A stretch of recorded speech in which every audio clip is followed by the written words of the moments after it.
Hey guys, how's it going? Firebox here.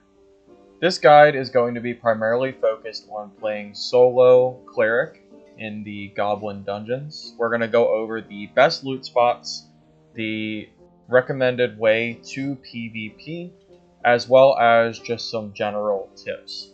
Okay, so first things, perk and skill. These are the 4 things that I personally recommend.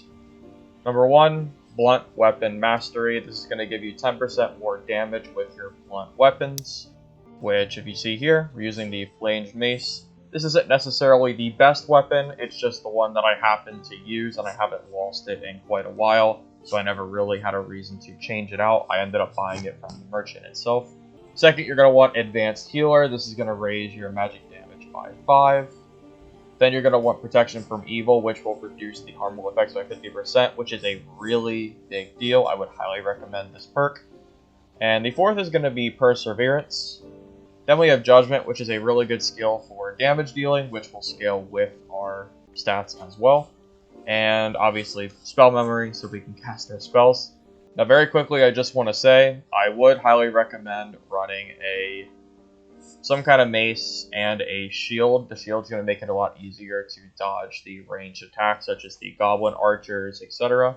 Always run a spell book if you can. It is just a million times better than a staff could ever be. As far as armor goes, you can kind of make do with whatever. I didn't actually swap over to plate until probably level 14 or 15, once I started actually getting all of my perks. But as far as this goes, just look for stuff that's decent stats. You can use cloth if you need to. You don't need to be fully kitted, especially as you're leveling. It's just not needed. But if you do want to have plate, I recommend plate chest, plate helmet. You don't really need plate pants because it does slow you down a good bit. I just happened to find them and threw them on. I would not use plate gloves or feet because it just further makes your speed bad. These actually aren't the best shoes. I only have them on because I found them, and it has 2 strength, which I like. In my opinion, the benefit of having a little bit of extra armor is not as great as just the movement speed debuff you're going to get. You get plenty of armor just from having these main plate pieces.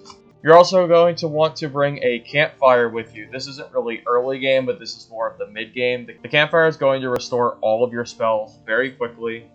Pretty much completely. At least if it's a white, it should do like maybe 80 to 90%. This is really important because you don't want to be stingy with your spells.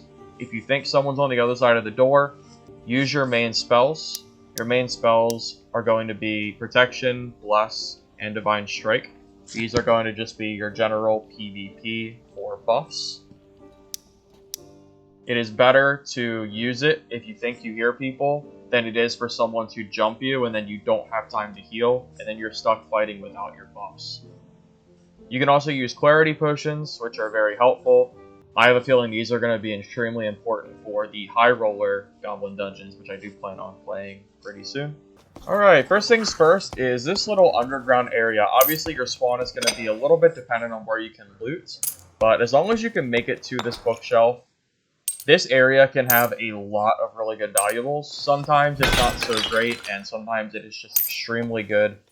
If every single shelf actually has spawns, which sometimes most of them do, you can easily get a quarter of an inventory of jewels, which considering the scarcity of stuff is really important. Next, we're going to have this base area here. You're going to take care of the spider spawner, and then you're going to pop all of the vases nearby.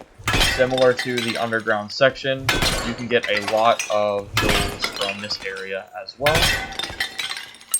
Not every vase is going to have loot, but again, part of it's RNG. You know, sometimes you're going to get really full inventories from this, sometimes you're going to get partial, but this is still a really, really strong way to loot in the dungeon. As a cleric, your resourcefulness is extremely low. I would recommend not even opening chests unless it's the end of the game and you have time. Next is going to be this area here. The bright side of clearing this area is number 1, you're going to have the gate exit, which is there just in case you need it. Whether that be you're really full and you don't need to loot anymore, you can't find a blue portal just because of spawns, or you just want to leave, having this area clear helps you do that. There is also a guaranteed healing shrine right up here past the mage. So just having this clear, if I didn't take a hit there, I could have saved it for maybe after a fight. Maybe I didn't have a whole lot of healing left, or I used all my lesser heals. There's a free heal there. Okay, this is another one. Now we're going to talk about the centipedes. Do not be scared of these centipedes. As soon as you're past the very starter weapon, where you actually have some damage, I'm running a blue mace, but honestly, a green one is perfectly fine, maybe even the white.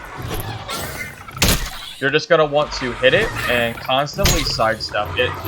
The hitbox is a little bit funny, because sometimes you'll kind of hit through it, as you'll see. You have to hit, like, the very top of the body. Now, if you hit too far down, or if you're too close because of the mace, and because I guess you're hitting it with the stick itself, that also becomes an issue. So, try to do a little bit better than I did here. Stand a little bit back, constantly weave to the left and the right, and just try to hit as many times as you can. And try just not to waste hits, because it just wastes time. The goal here is to be fast. Centipede isn't always going to have good loot. Sometimes it does. This time wasn't that great, but it's still worth doing. Takes a little bit of time and you're good. Alright, so I was looting the box here. We're going to start with some PvP. You're going to hit Bless, Protection, Divine Strike, pop a blue pot. And again, don't be scared to waste these items. It's fine. Pop it all. If they run away, that's fine. If they don't, that's good. If they run, you can always rebuff. So this is a ranger. I want to get close. I could have judgmented here, but it's a ranger. I know they're squishy. I'm fully buffed, so I just ran in there, went for the head. Okay, another example, using all of our spells again. And there's a fighter up here that was shooting at me earlier. So what I'm going to do here is, because it's a fighter, I'm going to Divine Strike. They're not very strong against magic, and he has a bow too, I already do. And I know for a fact that I will out-DPS them with my strikes than his bow. So he tries a second win, doesn't work.